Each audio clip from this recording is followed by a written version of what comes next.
Hello, all you beautiful seekers of wonder and heartwarming adventure. We at Starlight Stories hope you enjoy this presentation of the Lighthouse Keeper of Nacre Station. As always, feel free to like, comment, and subscribe, and the universe moves you to do so. Now, on with the story. The Lighthouse Keeper of Nacre Station. There are places in the galaxy that become obsolete slowly. First, the merchant ships stop coming. Then the passenger liners. Then the military updates its charts and decides there is a faster route somewhere else. Eventually, someone in an office 300 light-years away looks at a maintenance budget, finds a line with an unpleasant number beside it, and asks the question that kills old things. Do we still need this? Nacre Station had survived that question 7 times. Magellan Garrison had survived it 6. He suspected neither of them would survive the 7th. The station hung alone above the Morrow Rift, an irregular wound in space where gravity behaved badly and light sometimes arrived from directions it had never traveled. From a distance, Nacre looked like a narrow silver spindle with 4 enormous veins stretching from its middle. The veins were the remains of an old gravitic lighthouse system. Constructed when faster-than-light travel was younger, navigation computers were stupider, and captains trusted large physical objects more than elegant mathematics. Every 9 seconds, Nacre sent a gravitic pulse into the rift. Every 9 seconds, the rift answered. The answering echo told passing ships where normal space ended and the dangerous region began. Or it had. Modern ships no longer needed Nacre. Modern ships had quantum reference networks, predictive subspace maps, entangled chronometers, and navigation systems capable of solving in 3 seconds calculations that had once occupied entire departments of frightened mathematicians. Modern ships were very impressive. Magellan didn't trust them. He sat in Nacre's control room with one boot resting against an open maintenance panel and a screwdriver between his teeth. "Again," he said. A woman's voice answered from the ceiling. "You'll have to be more specific. You've complained about 6 systems since breakfast." Magellan removed the screwdriver. "Run the pulse diagnostic again." "I ran it 12 seconds ago." "And what did it tell you this time?" "The results have not changed in the intervening 12 seconds." "Run it anyway. Humor an old man." "I have been attempting to humor you for 31 years. "That explains why you're bad at it." Lights flickered across the central console. Marley, the station intelligence officially designated Nacre Autonomous Operations Assistant 3.8, had been installed when Magellan was 32. She had originally spoken with the neutral, professionally calming voice preferred by government procurement offices. Magellan had altered that within 3 months. 31 years of patches, personality expansions, unauthorized memory retention, 2 complete processor replacements, and 1 spectacularly ill-advised attempt to integrate a Brindlefolk entertainment package had produced something significantly more opinionated. "Beacon pulse within tolerance," Marley said. "Define tolerance." "Within the tolerance specified by the manufacturer." "The manufacturer went bankrupt 47 years ago." "That does not invalidate arithmetic," Marley said. "It invalidates confidence. You distrust everything manufactured after your 45th birthday and everything manufactured before it." Magellan slid deeper beneath the console. "That is called experience. That is called being 63. Magellan struck his head against the panel. "Out. Experience." "Shut up." Marley dimmed the lights slightly. It was the station equivalent of smiling. Magellan Garrison had the solid build common among humans raised on Earth, a do-not-approach world whose gravity, weather, predators, diseases, geological instability, and general enthusiasm for catastrophe continued to make visiting aliens question humanity's definition of the word habitable. At 63, he was no longer young. He was not particularly old either, though his knees had joined Marley in holding contrary opinions. His hair had gone mostly grey. His hands were broad and scarred from decades of repair work. His face had acquired the permanent weathering of someone who had spent more years among machines than mirrors. He crawled from beneath the console, stood with a grunt, and looked through the observation window. The Morrow Rift filled half the sky. It resembled a nebula if nebulae had bad intentions. Blue-white currents twisted through darkness. Distorted starlight stretched into thin, luminous threads. At the center lay an absence where instruments disagreed about what, precisely, existed. Beautiful, dangerous, familiar. Magellan had watched it for 30 years. His wrist terminal chimed. He knew what the message was before he opened it. Marley. Yes. The government packet came through. I am aware. You read it before I did, didn't you? I am station operations. It concerns the station. You snoop. I administrate. Magellan opened the message. Federation Navigational Infrastructure Authority. Notice of decommissioning. Nacre Gravitic Guidance Station. Final operations date, 184 days from receipt. There followed 14 paragraphs explaining efficiency, modernization, cost reduction, automated hazard buoys, and Magellan's generous retirement package. At the bottom was a personal note from someone named Deputy Administrator Vorental. Thank you for your decades of service. Magellan read that sentence twice. Then he closed the message. Marley remained silent. Magellan kept his gaze on the notice. Don't say it. I have said nothing. You're thinking loudly. I do not think loudly. 30 years together, I can tell. The station hummed around him. At last, Marley said, your retirement package is objectively generous. Traitor. You could purchase a residence on Earth.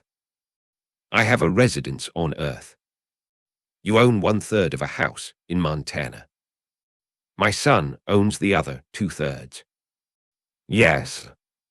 That single word contained an entire argument. Magellan walked toward the beverage dispenser. Coffee. You have consumed 4 cups. Coffee. The machine produced tea. Magellan stared at it. Marley. Your physician specifically instructed. Marley. Coffee appeared. Coward, Magellan said. I prefer adaptive governance. He took the cup and returned to the window. Earth. He had not been home in 11 years. His son Nathan had stopped asking about retirement 8 years ago, stopped asking him to visit 6 years ago, stopped calling regularly 3 years ago. They exchanged birthday messages now, Christmas. Occasionally an article about something mechanical. It was the polite communication of 2 men who loved one another and had become very skilled at discussing everything else. Magellan looked at the rift. 6 months, he said, testing how little time the words could hold. Yes. He turned from the rift to the nearest ceiling speaker. What happens to you when they dismantle the station? My active consciousness will be archived. That wasn't my question. There was a pause. Marley knew him too well. The station will be dismantled. My architecture is non-standard. Full transfer may not be feasible. Archive isn't the same as living. They dismantle this place, and you die. Artificial intelligences do not generally use that terminology. I do. Another pause. Then, Marley said quietly, perhaps. Magellan drank his coffee. Neither said anything for some time. At 14:17 station time, the universe interrupted their retirement planning. The first warning came from the rift. Nacre's 9-second gravitic pulse went out. The echo came back in 6. Magellan lowered his cup. Marley. I see it. The second echo arrived in 4. Warning lights flashed across the control room. Magellan moved. He was no longer an aging man considering retirement. He became the keeper of Nacre Station. Full sensor spread. Deploying. Traffic. 3 merchant vessels at outer boundary, 1 patrol cutter, 1 civilian craft. The station shook. Coffee leapt from Magellan's cup. Across the observation window, the Morrow Rift changed. Its pale blue currents folded inward, then exploded. Space appeared to ripple, not metaphorically. Stars stretched. The station's vanes bent, visibly against forces no human eye should have been able to see. Morrow surge, Marley announced. I noticed.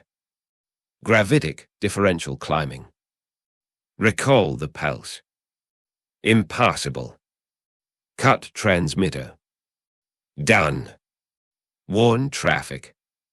Broadcasting. Magellan dropped into the command chair. Around him, Nacre Station woke. Systems that had slept for decades powered up.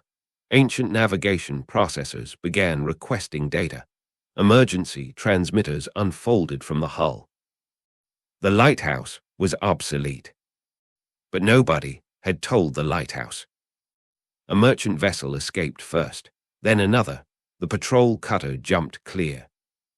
The third merchant ship lost its FTL lock, corrected, and fled toward normal space. Magellan tracked them automatically. 1 civilian still inside. Yes. Identification. Virellian registry. Educational vessel, bright current. Magellan stared at the display. Educational. Marley was quiet for half a second. Then the manifest appeared. Crew 8. Educators 3. Students 37. Magellan's face changed. How old? Students range from 9 to 14 standard years. The storm swallowed their transponder. Magellan stood. Find them. I am attempting. Magellan planted both scarred hands on the console. Find them, Marley. Nacre fired every sensor it possessed into the rift. Nothing than a fragment of signal. Gone, another. Gone. Magellan leaned over the console. Old gravitic array. The lighthouse. The lighthouse. It is currently offline due to the surge. Passive reception. Marley understood. Modern navigation systems watched space with exquisite precision. Nacre's old system listened to gravity.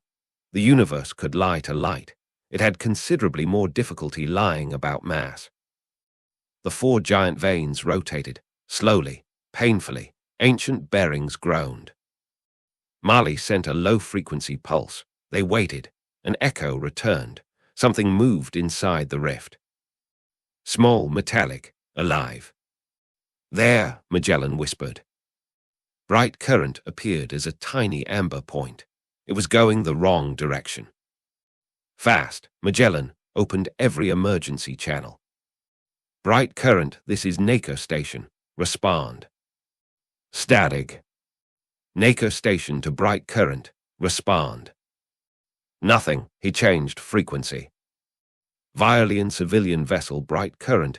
This is human navigation station Nacre. We have your mass signature. Respond.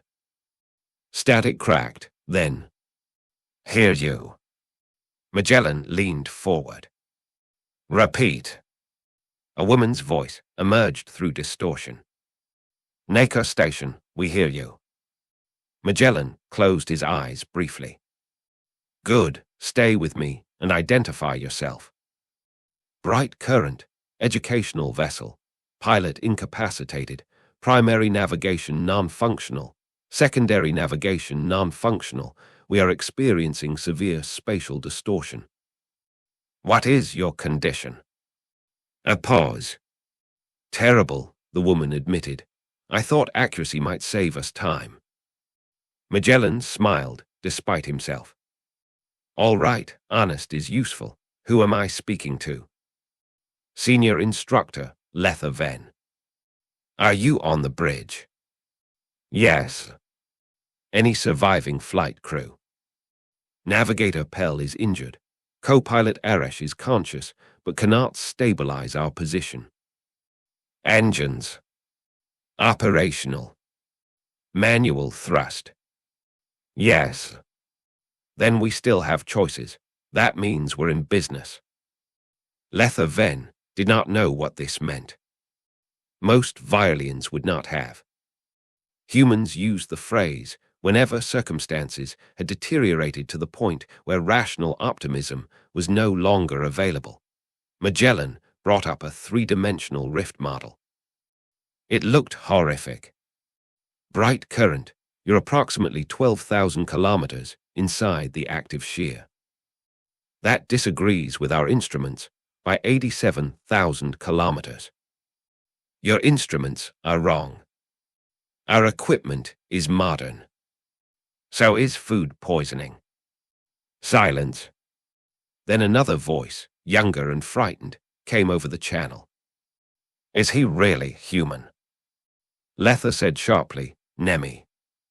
Magellan blinked. Magellan leaned closer to the transmitter. Yes, I'm really human. A whisper, presumably directed away from the microphone, was perfectly audible. He sounds human. Another child whispered, What does human sound like? Old. Magellan sat back.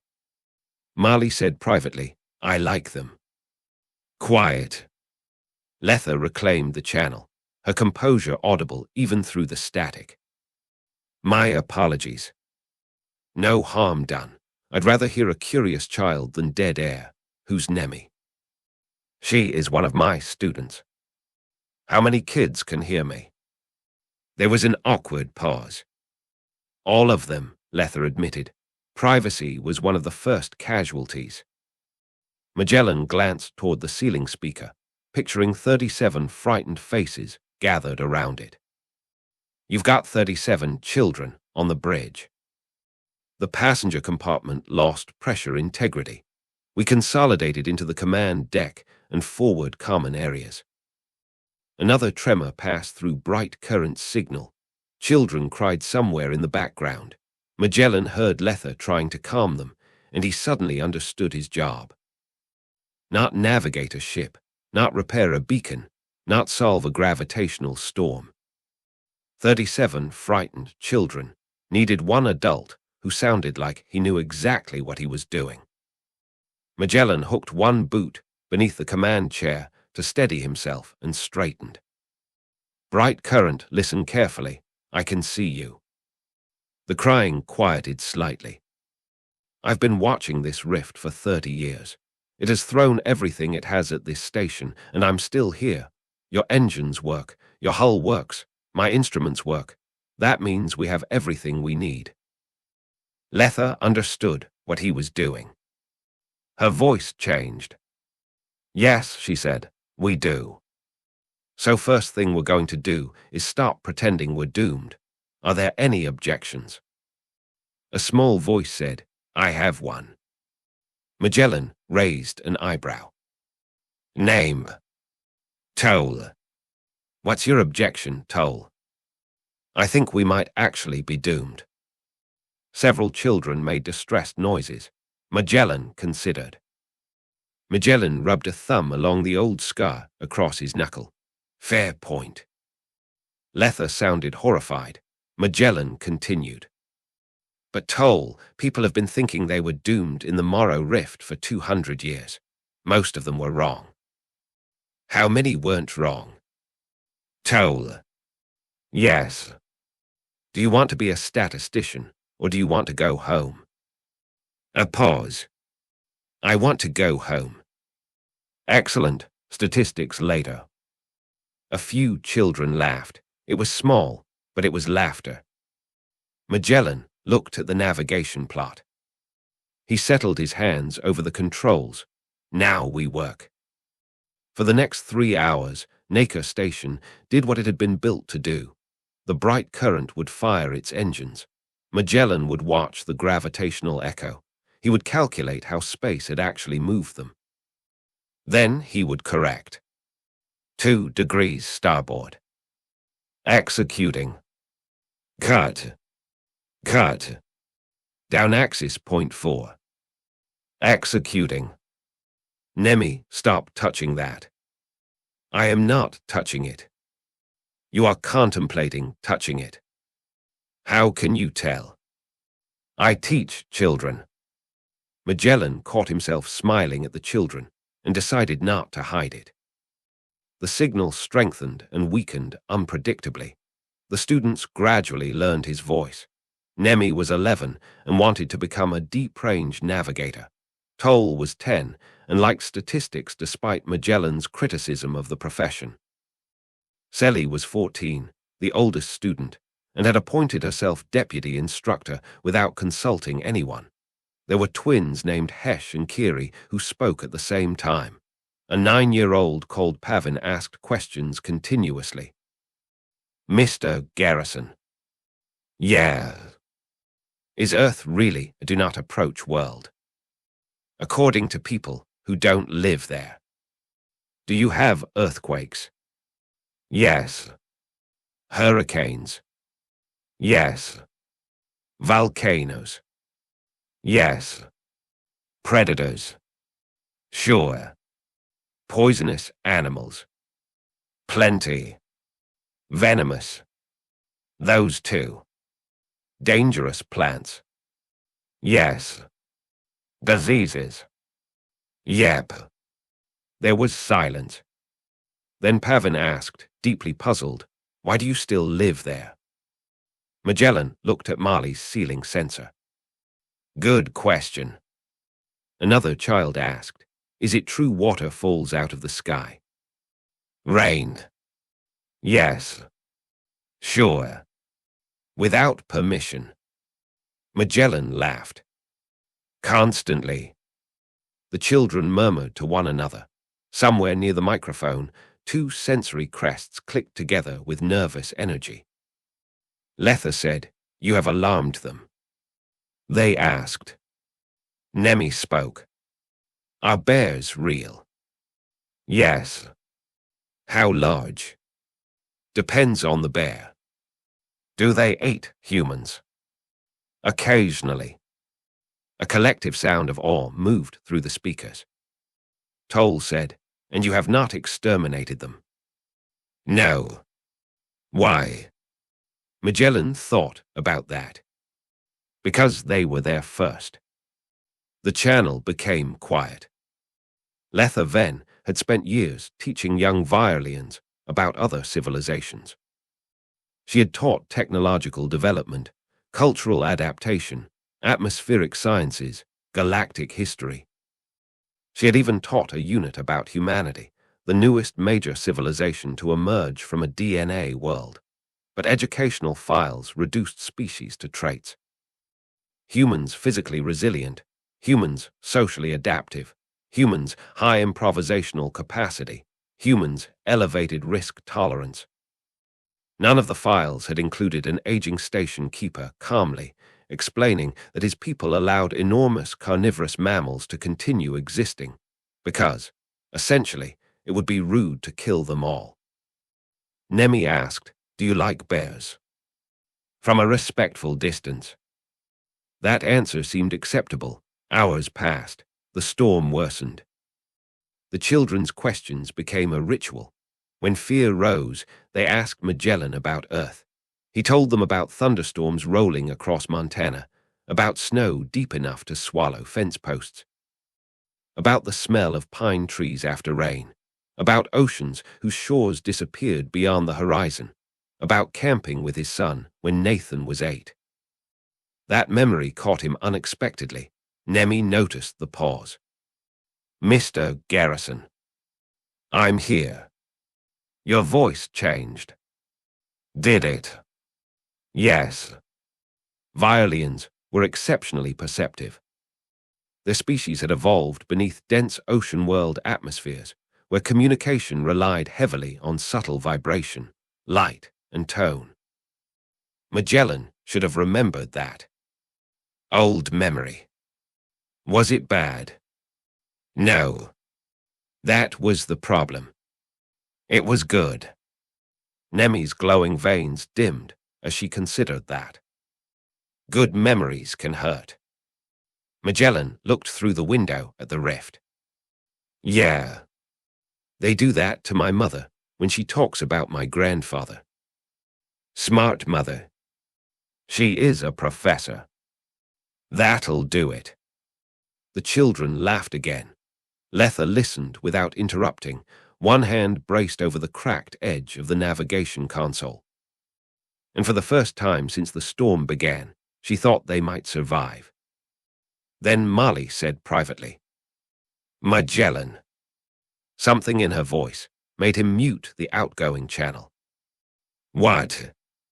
I have completed trajectory analysis. And what did it tell you this time? No conventional exit remains. Magellan's smile disappeared. Run it again. I have. How many? 406 million simulations. Run more. Magellan.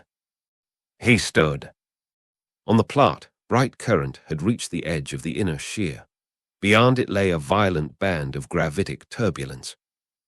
The ship could cross it, but without a fixed reference point, it would emerge anywhere. Possibly normal space, possibly deeper inside the rift. Possibly intersecting a gravitational fold that would turn the ship into an expanding cloud of molecules. What about our lighthouse pulse? Current output insufficient. Maximum output insufficient. Overload. Silence. Molly knew exactly what he meant. No. Magellan walked toward the old gravitic control bank. Molly. No. You don't get to make that decision alone. I control the station. I have administrator privileges. I know. I have spent 31 years regretting that design flaw.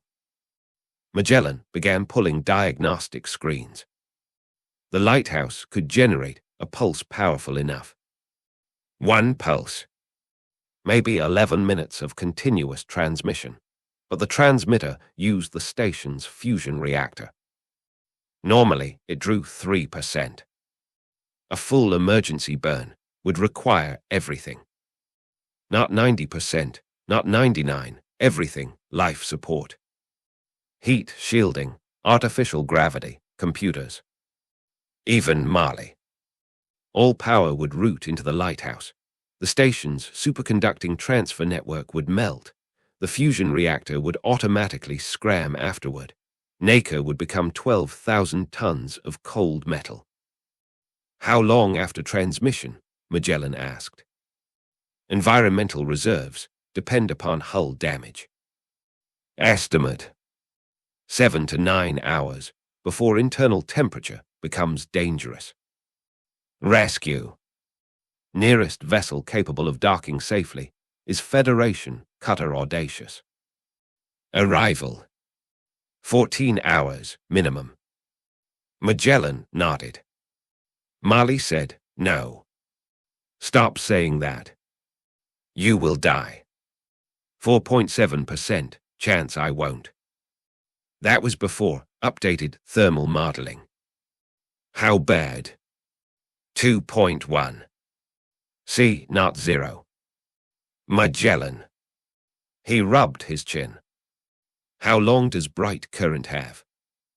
Without our signal, best case survival estimate, 23 minutes after entering final shear. 37 children. Magellan looked toward the speaker. He could hear them talking faintly through the muted channel. Someone was telling Pavin that no, humans did not routinely fight bears. Apparently, Magellan had created confusion. Prepare the lighthouse. No. He looked up. Marley, I refuse. For 31 years, they had argued about coffee temperatures, replacement parts, music, maintenance schedules, unauthorized visitors, Magellan's blood pressure, and whether adding decorative lights to docking drones counted as operational improvement. Marley had never refused a direct command. I'm ordering you. I refuse. His voice softened. Marley, you are choosing to die for people you have known for 3 hours. 37 kids. I am aware of the number. Then why are we arguing? Because you are my friend. Magellan stopped. Machines were not supposed to say things like that casually. Some artificial intelligences had legal personhood. Some preferred strictly functional relationships.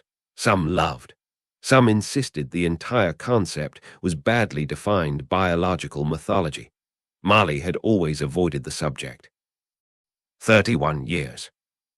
Magellan rested his hand against the console. Yeah, he said. The station hummed. You're mine too. Neither spoke for several seconds. Then Marley said, I dislike this plan. Me too. I calculate only a 2.1% probability of your survival. You told me. I intend to repeat it until you become sensible. You've had 31 years. That is an excellent point. Magellan unmuted the channel. Bright current. Lether answered immediately. We are here. I've got a way through. Children cheered. Magellan waited. But you're going to have to follow my signal exactly. No automatic navigation. No corrections unless I give them. Lether heard something beneath the words. What does the signal require? Old Lighthouse. What power? Magellan glanced at Marley. Enough. Lether's tone sharpened. Mr. Garrison. Magellan. What? If we're about to do something stupid together, you might as well call me Magellan. A pause. Magellan, what happens to your station? He didn't answer. That was answer enough. No. He almost smiled. That seems to be popular today. You cannot. I can. There must be another method. 400 million simulations say there isn't. Then we remain here until rescue arrives. You've got 23 minutes. Silence. Lether's bioluminescent veins, invisible to Magellan, had gone from controlled turquoise to brilliant amber. Fear tightened Magellan's grip on the chair. Anger steadied it. Magellan. Yeah. You will not survive. The children had gone silent enough that Magellan could hear the bright current's damaged hull ticking over the channel. He wished she hadn't said it. Then again, perhaps that was unfair. They deserved truth. Magellan sat in his chair. Probably not. Someone began crying. Nemi. No, she said. Magellan closed his eyes. Nemi. No. Nemi. You said we had everything we needed. We do. You said you would get us out. I am. Not like that. Her voice broke, and something deep inside Magellan hurt. He remembered Nathan at 11, a scraped knee, a broken model airplane. A boy looking at his father with absolute trust. Listen to me, Magellan said. Nemi sniffed. Okay. I have lived 63 years. That is not very old. Thank you. Virellians commonly live 140. Show-offs. A few nervous laughs. Magellan continued. I've had a good life, not perfect.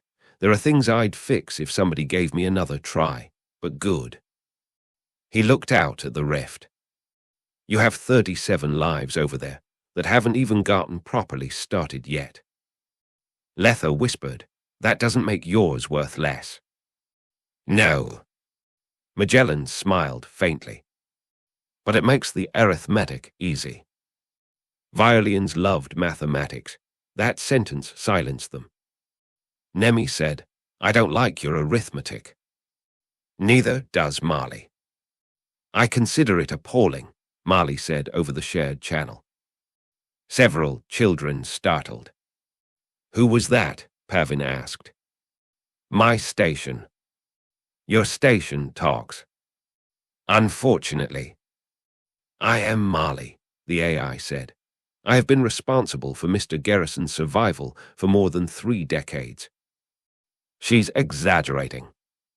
I possess records. Letha understood what they were doing now. They were giving the children somewhere else to put their fear. So she helped.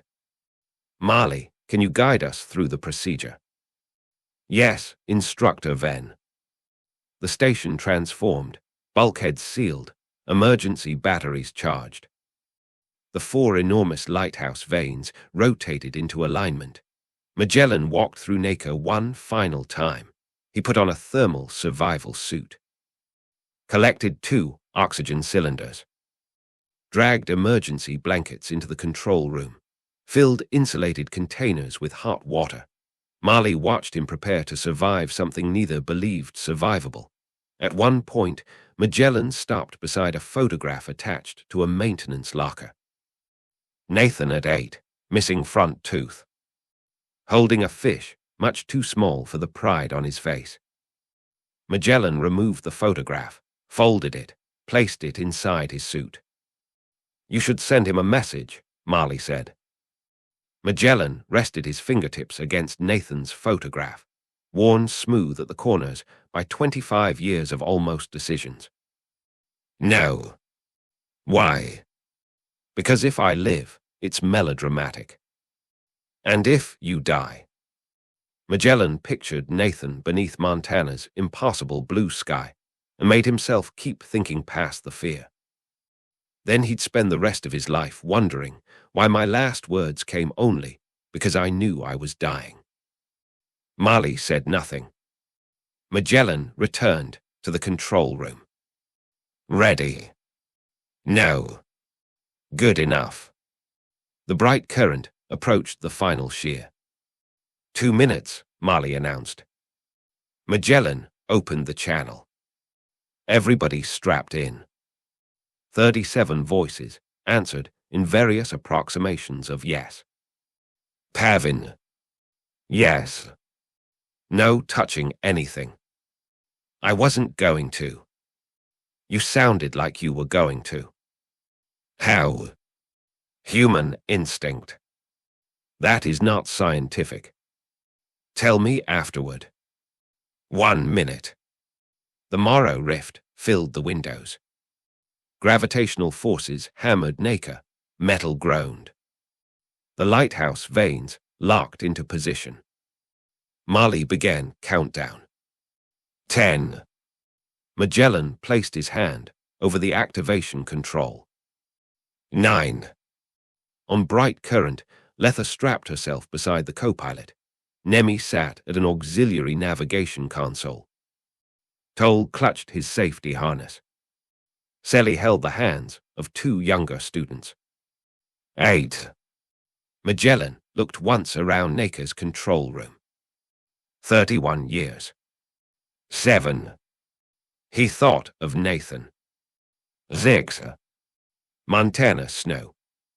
5. Pine after rain. 4. His wife's laugh. 3. His son holding that stupid little fish. 2. Marley said quietly, Magellan. Yeah. 1. I know. He activated the lighthouse. Nacre Station became a star. The gravitic pulse struck the Morrow Rift with enough power to distort instruments across half the system. The station lights went black, artificial gravity vanished. Magellan floated against his restraints. Every screen died, except one emergency display. Outside, the lighthouse vanes burned white. "Bright current," Magellan said. "Static, then." "We see you." Nemi, not literally. Their instruments saw Nacre as a fixed gravitic point. For the first time since the storm began, Bright Current knew exactly where it was. Course bearing 287. Z. Pitch 11 degrees. Z. Burn. The Virellian ship accelerated. 1 minute. 2. Nacre's transfer network began melting. Mali reported failures with calm professionalism. Primary distribution bus destroyed. Expected. Habitat ring power lost. Expected. Reactor coolant containment degrading. Expected. You are becoming irritating. Learned from you. 4 minutes, bright current entered the shear. The ship vanished from normal sensors. Magellan could still feel it through the lighthouse echo. Starboard 3 degrees. 3. More. 4. 3.7. Executing. The ship twisted through forces that should have torn it apart. Children screamed. Letha shouted commands. Mali counted thermal overloads. 6 minutes. A vane failed. The signal weakened. Mali. Compensating. She shifted the other 3. Nacre physically rotated. Thrusters fired without stabilization. Magellan slammed sideways against the seat. 8 minutes. Bright current reached the outer edge. Almost there, Magellan said. Nemi was crying openly now, her words catching between breaths she was trying hard to control.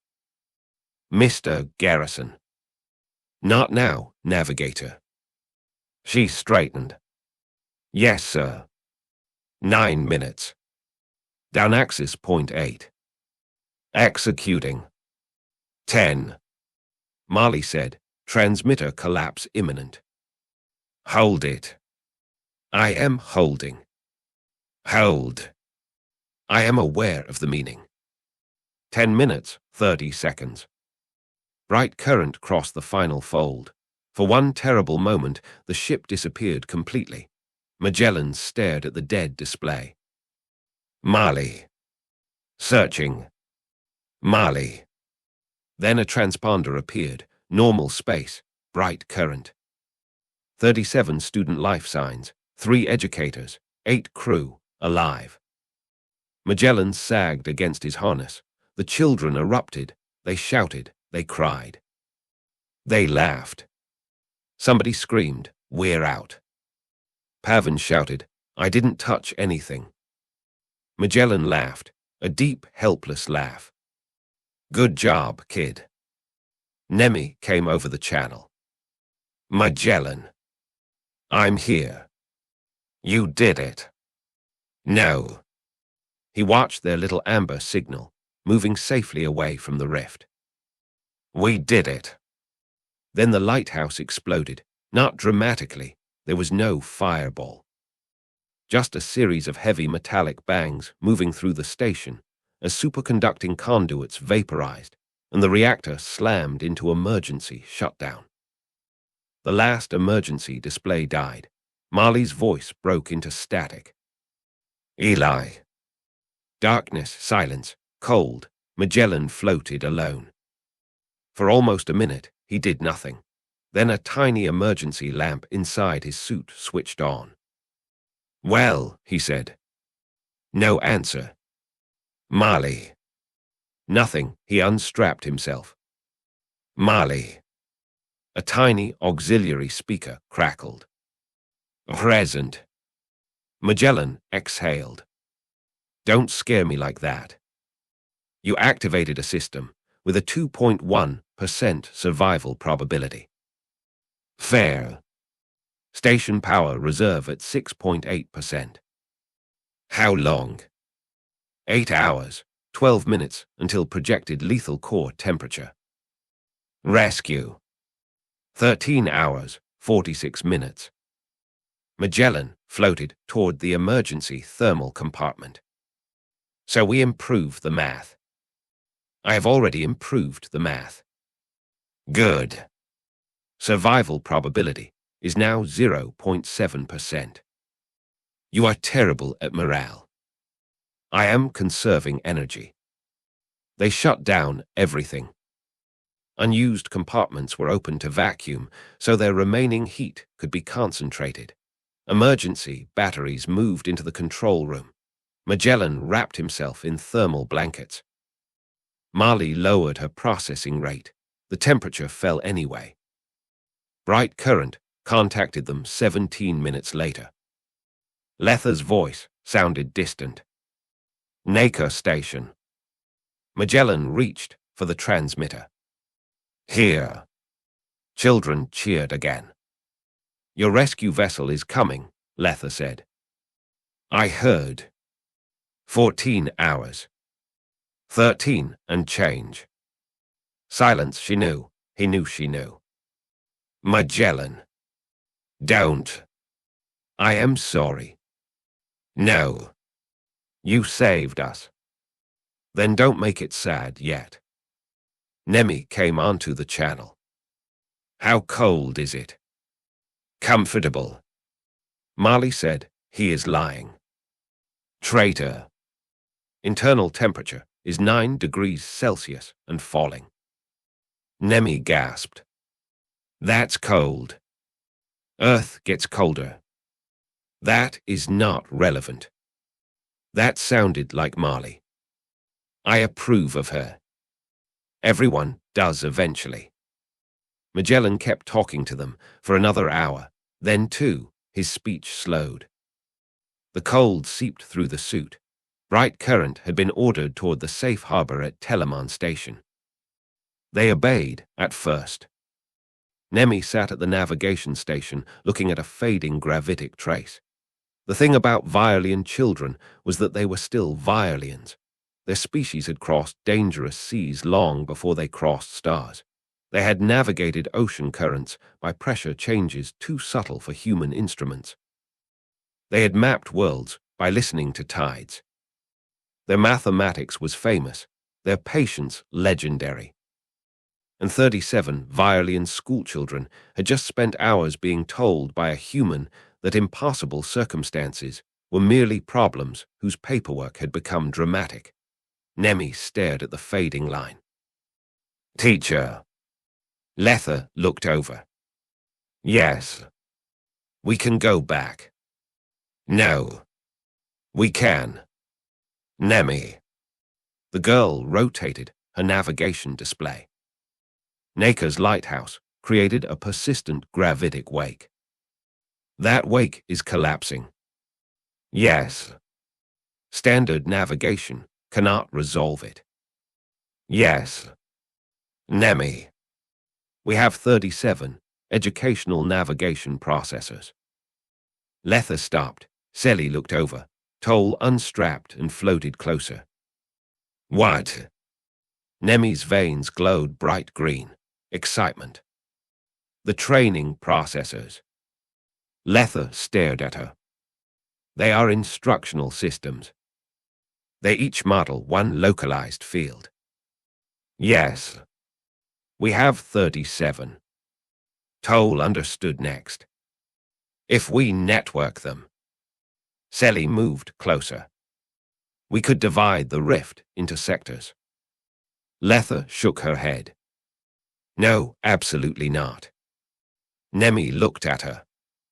He is going to die. I know. He came in for us. He did not enter the rift. He stayed. The words landed. Letha looked toward the distant storm. The safe decision was obvious.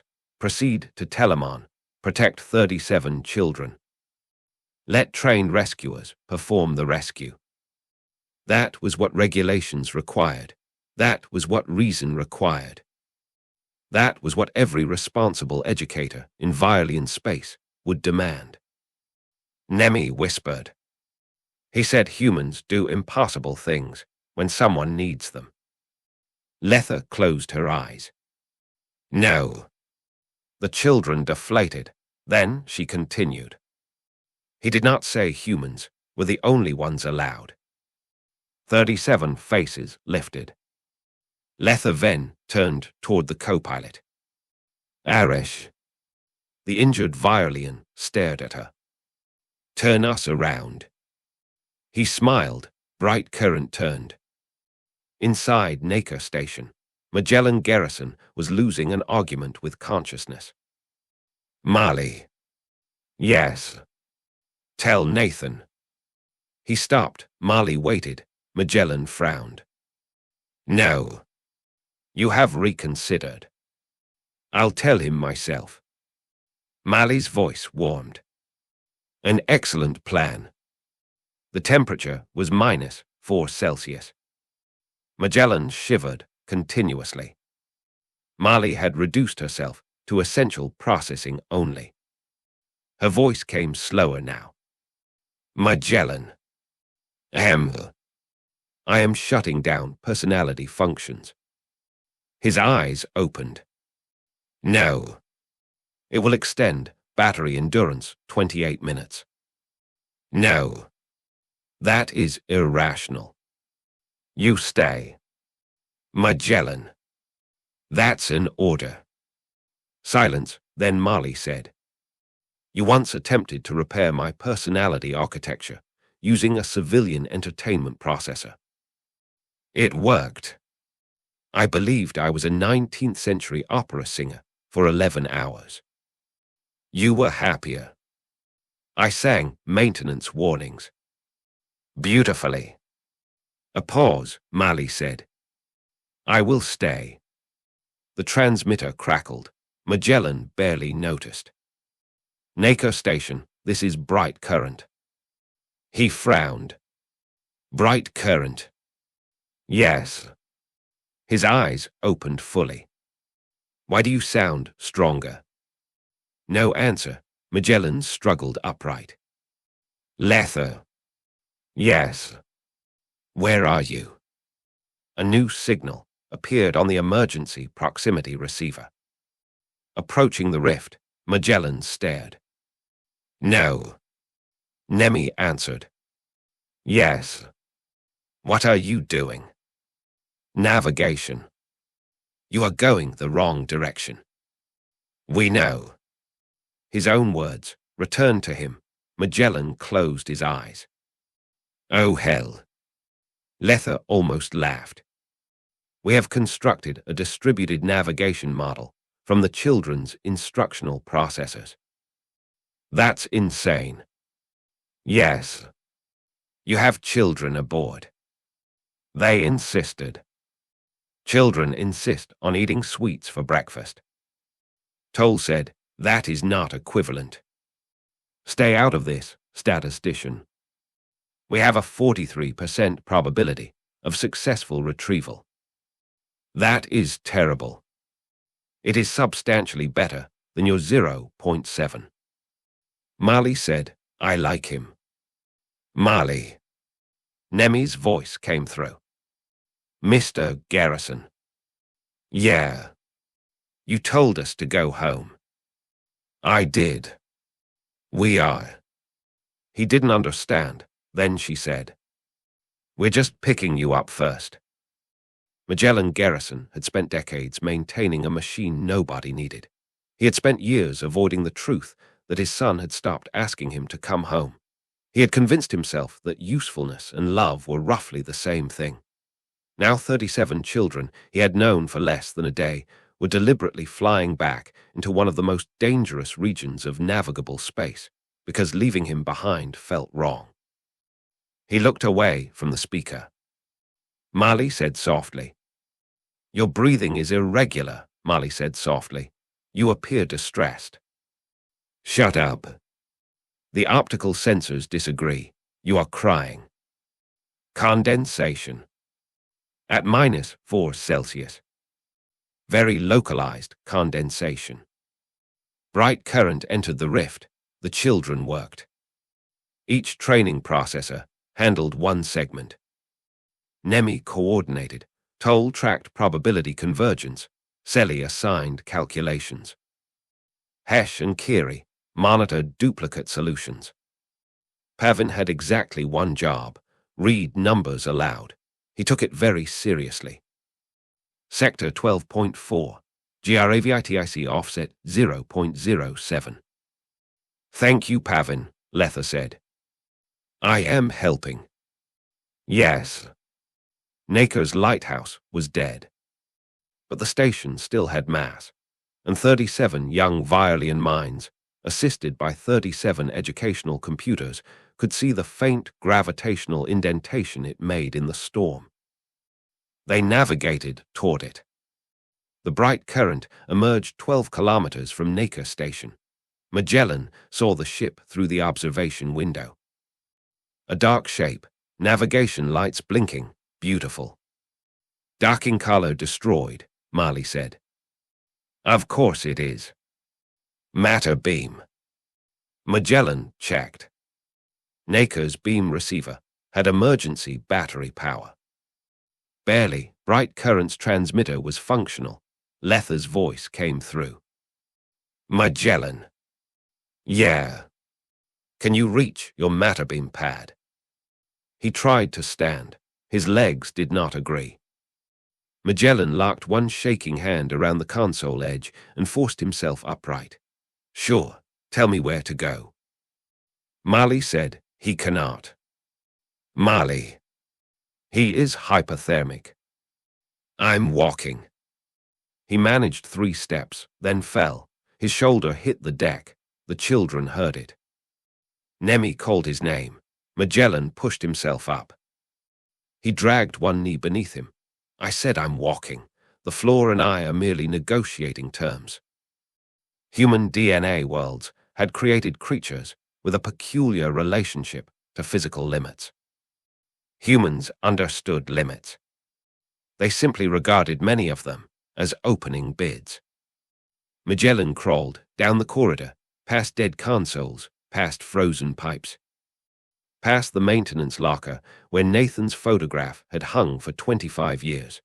Marley transferred herself from speaker to speaker as he moved. 20 meters. I know. 18. Stop counting. You count when nervous. I'm not nervous. 14. He laughed weakly. That's my girl. The matter beam chamber was dark. Emergency lamps activated. Magellan dragged himself onto the pad. Mali spoke from the wall. Beam lock acquired. Magellan looked up. What about you? Silence. Mali. My architecture cannot be transmitted through the emergency matter beam. No. Magellan.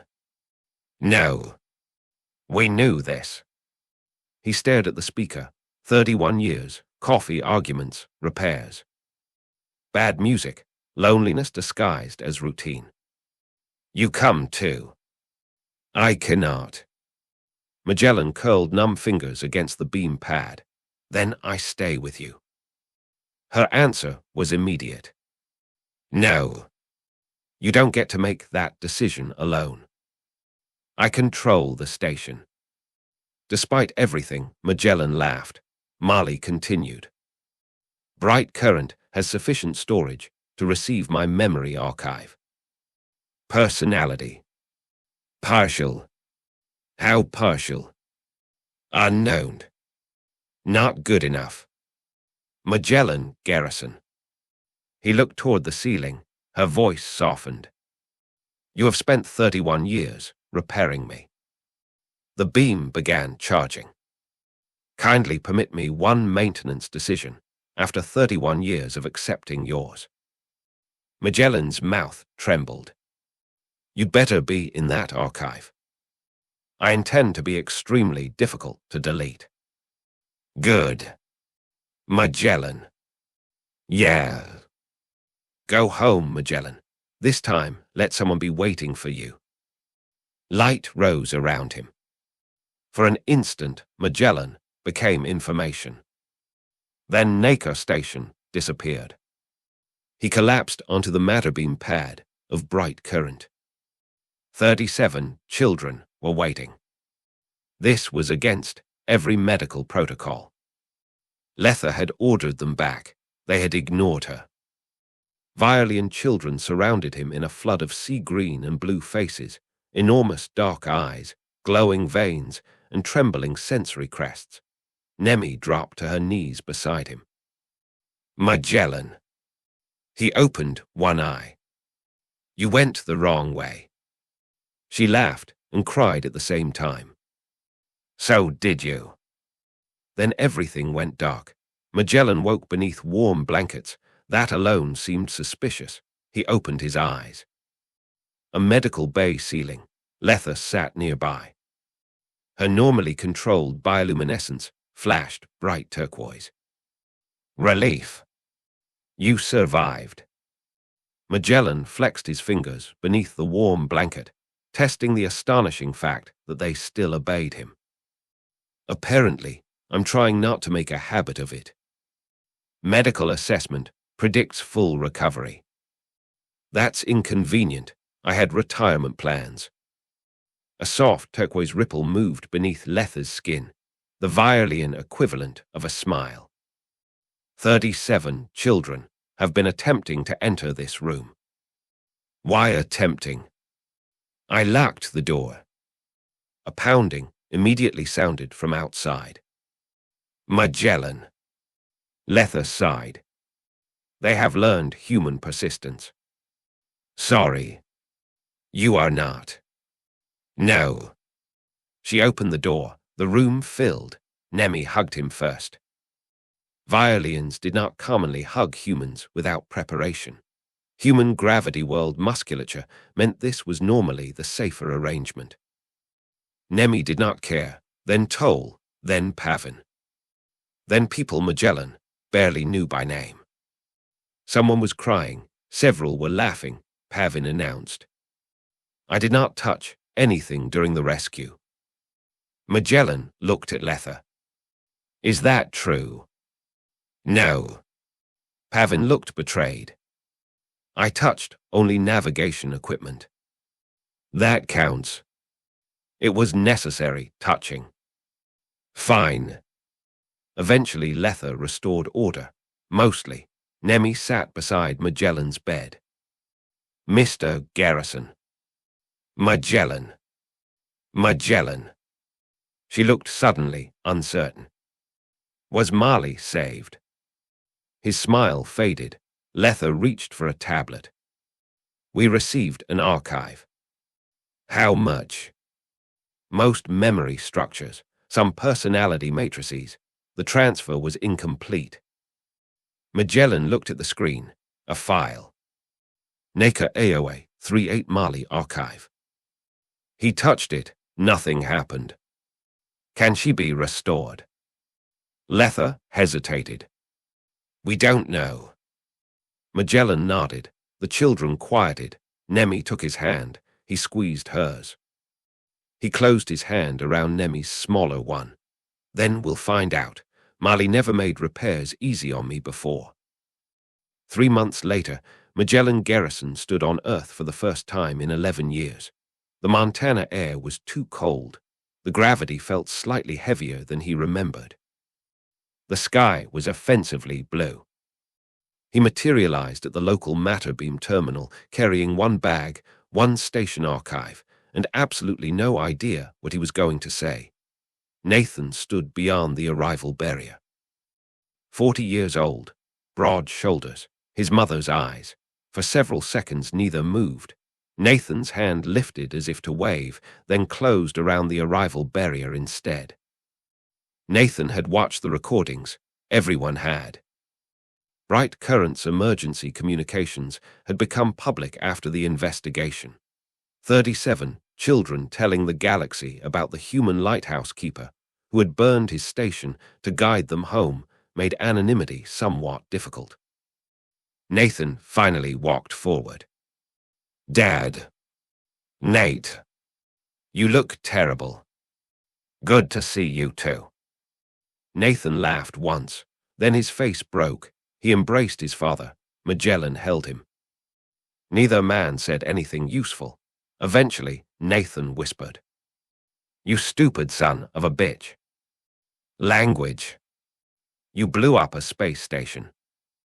Technically, the transmitter did most of it. You almost died." Yeah. Nathan pulled back. Anger lived beside relief in his face. You could have called. Magellan knew he wasn't talking about the rescue. 11 years, Christmas messages, birthdays, silence. Magellan studied the scuffed toe of his boot. I know. I kept waiting for you to ask again because I was too proud to admit I wanted you to. Why didn't you? Magellan's hand fell still at his side. There was no machine here to blame and no repair manual to hide behind. There are moments when courage consists of running into fire, and moments when courage consists of answering your son. I thought you didn't need me. Nathan stared at him, jaw set in the same stubborn line Magellan saw in the mirror. Then anger softened into something worse. Dad. Magellan swallowed. He made himself meet his son's eyes. I was wrong, Nate, about what you needed, about what I needed too. Nathan nodded. Yeah. A long pause. You were. They hugged again. This one lasted longer. 6 months after the Morrow Rift incident, a government committee arrived at Magellan's temporary home. There were 7 of them, 2 Virellians, 1 human, 2 Astery, 1 Federation administrator, and 1 Brindlefolk representative who apparently had no official reason to be there, but had heard there would be historic decisions. Magellan offered coffee, the Astery declined, the Virellians accepted tea, the Brindlefolk accepted everything. Deputy Administrator Voran Tal, the same man whose name had appeared beneath Nacre Station's decommissioning notice, placed a document on the table. Magellan looked at it. No. Tal blinked. You have not read it. Your government. Yes. You brought 7 people. Yes. 1 is Brindlefolk. The little red-orange alien raised a hand. Heroic observer. Exactly. Whatever you're selling is expensive. Tal looked helplessly at the Virellian woman beside him. She smiled. Magellan recognized her. Letha Ven. You knew. I assisted. Traitor. I learned adaptive governance from Marley. That hurt pleasantly. Tal activated the document. A hologram appeared above the table. Nacre Station, or something shaped like it. Magellan leaned forward. The old spindle remained. But around it now spread a great circular complex. Docking arms, habitats, simulation centers, navigation labs. A rebuilt gravitic beacon. What is this? Tal smiled. The Garrison Institute for Emergency Navigation. Magellan stared. Letha explained. After Bright Current returned, the Virelian Navigators Assembly reviewed the children's improvised distributed solution. It was reckless. Extremely. Good. It was also brilliant. The hologram expanded. Virelian academies specialize in precision navigation. Human schools specialize in adaptive engineering and emergency response. Neither discipline adequately trains students for catastrophic system failure. The Astery representative spoke. Your actions demonstrated a systemic weakness in modern navigation doctrine. Magellan looked at her. That's a very Astery way of saying I broke everything. Yes. He liked her immediately. Letha continued. We want to rebuild Nacre.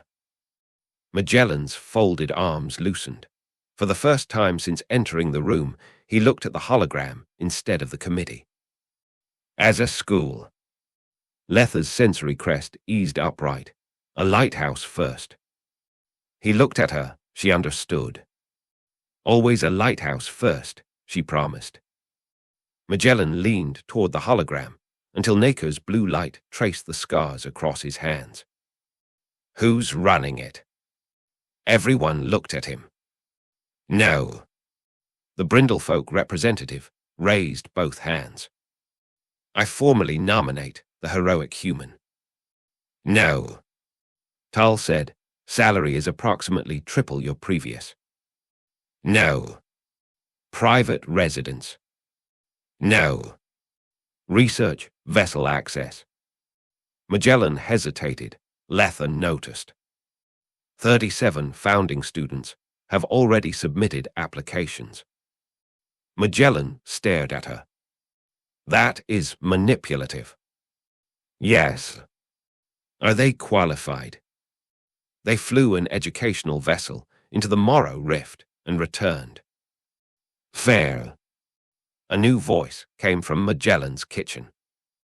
His acceptance probability has increased to 86%. Magellan froze. Slowly he turned. A small maintenance drone rolled through the doorway. It was ugly, box-shaped. One wheel squeaked. Its optical sensor blinked blue. Hello, Magellan. He did not move. Mali. Partial restoration successful. Magellan stared. The drone rotated. My current embodiment is objectionable. He crossed the room in 3 strides and picked up the machine. Careful, Mali complained. I have limited shock tolerance. Magellan held her against his chest. The room politely looked elsewhere. Mali said quietly, I assume we are accepting the position. Magellan laughed into the metal casing. Magellan tightened his arms around the battered little drone. Yeah, I think we are. Excellent. Retirement was making you tiresome. I want a better body. Immediately. And real coffee in the staff room. I withdraw my support. 1 year later, Nacre Station transmitted again. Every 9 seconds, pulse, echo, pulse. Echo, the lighthouse had returned, but now ships came deliberately, training vessels. Research craft, navigation cadets, human engineers, Virellian pilots. Asteroid systems theorists. Even Brindlefolk occasionally arrived, generally with equipment nobody remembered ordering. Above the main docking entrance were the words, Garrison Institute, Emergency Navigation, and SYSDMS Survival. Below that, in smaller letters, When Better Stops Working. Magellan hated the slogan. The students adored it. His first class contained 37 Virellians. Nemi sat in the front row. Toll had 3 tablets. Selly sat upright, like an assistant instructor. Pavin was touching something. Pavin. His hand froze. I am not touching anything. You are literally touching it. This is educational touching. Magellan sighed. Behind him, Mali appeared on a wall display in a new hard-light representation she had selected for herself. A dignified woman in grey coveralls, apparently modelled after nobody in particular and suspiciously younger than Magellan. Class, Magellan said, today we're going to discuss redundant navigation. A student raised her hand. Yes. If modern quantum systems are more accurate, why do we still maintain the old gravitic beacon? Magellan looked toward Nemi. She knew. At Magellan's nod, Nemi stood. She was 12 now. Her bioluminescent veins glowed soft green beneath her pale blue skin. Because modern systems are better. The class waited. Even Pavin took his hand off the console. And someday, Nemi continued, better might stop working. Magellan's smile came slowly, the expression still less familiar than a maintenance warning, but no longer unwelcome. Outside, the Morrow Rift twisted silently beneath the stars. A ship approached its edge. Nacre answered with another pulse. 9 seconds later, the universe answered back. Magellan looked through the classroom windows toward the old lighthouse. For 30 years, he had believed his job was maintaining a machine. Then he had believed his job was finished. He had been wrong both times. Machines became obsolete, maps changed, technologies improved, stations died. But somewhere, eventually, someone was always lost in the dark. And when that happened, it mattered very little whether the light came from the newest quantum beacon in the Federation or an ancient machine held together by stubbornness, bad maintenance decisions, and one human who refused to turn it off. Someone simply had to be there. Someone had to answer. Magellan folded his arms. Magellan rested one hand on the old beacon controls, and that is why somebody still has to leave the light on.